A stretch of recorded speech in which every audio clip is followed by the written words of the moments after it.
Your unit test shouldn't fail just because the database is down. Mocking solves this by replacing real dependencies with simulated objects.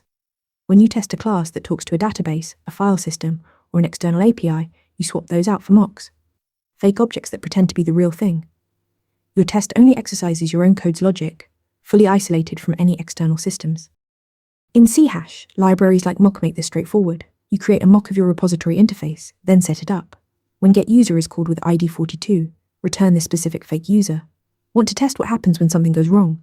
Configure the mock to throw an exception. You control every scenario without needing a real database at all. Mocks also let you verify that your code interacted correctly with its dependencies.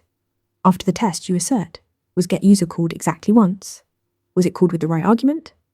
Mock's verify method handles this in just one line. A quick distinction. Stubs just return fixed values. Fakes have simplified real logic and spies only record calls. Mocks are the most complete test double. They do all of the above. Mocking isolates your code from real dependencies, controls their behavior, and verifies interactions. Use mock in your next C# test.